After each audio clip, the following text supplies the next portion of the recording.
కూతురు కావాలా నీకు? రావే అవతలకి రా. కారులో ఫ్రంట్ సీట్ కి బ్యాక్ సీట్ కి ఉన్న దూరం ఎవ్వడూ తగ్గించలేడు.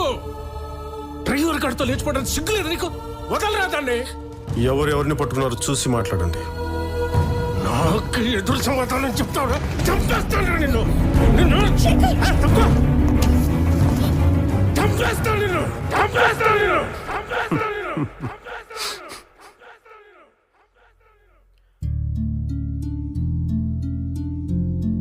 ఓ కార్ డ్రైవర్ మీ కూతురు ఎందుకు చేసుకోకూడదు మీ దగ్గర థియరీ ఉంటుంది. ఓ కోటీశ్వరుడు కూతురు మీలాంటి చెట్టు కింద ప్లేడర్ని ఎందుకు చేసుకోకూడదు వాళ్ళ నాన్న దగ్గర థియరీ ఉండకూడదు. అంతేగా? మీరేమో డైరెక్ట్గా దండలతో వాళ్ళ ఇంటికి వెళ్ళిపోవచ్చు, కానీ మీ కూతురు మటుకు సూట్ కేస్తే కనపడినా తట్టుకోలేరు.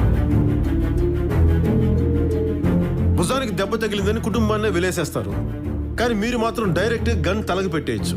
మీది ప్రేమ, అవతల వాళ్ళది వ్యామోహం. మీరు చేస్తే ఆదర్శం, వేరే వాళ్ళు చేస్తే ఆవేశం. మీరు అరిస్తే మమకారం, మా తాత అరిస్తే మటుకు అహంకారం. అంతేగా? అసలు ఎవడరా నువ్వు? ఎవరు చేయి పట్టుకుని ఇంట్లోంచి బయటకు వచ్చేసారో ఆవిడ మేనలుండి. ఎవరి జ్ఞాపకాలతో పాతికేళ్ళుగా ఒక ఆయన కాలిపోతున్నాడో ఆయన కొడుకుని. ఎవరి కోసం అక్కడ ఒక ప్రాణం కొట్టుకుంటుందో ఆయన మనవండి.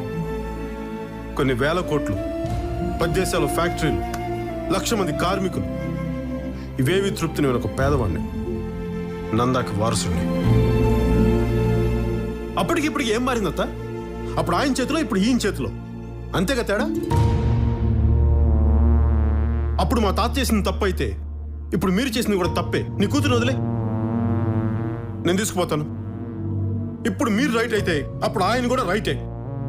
నువ్వు రా, నేను తీసుకుపోతాను. ఇదంతా నా తెలివితేటలతో నిన్ను కన్విన్స్ చేయడానికి చెప్పట్లేదత్తా.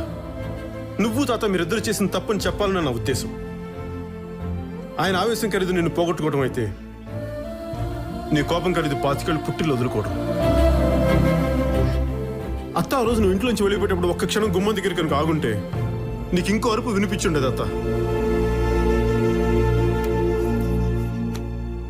అదే అరుపుగా నువ్వు వినుండుంటే ఈ 25 సంవత్సరాలు ఇంకోలా ఉండేది అత్త, ఇంకోలా ఉండేది.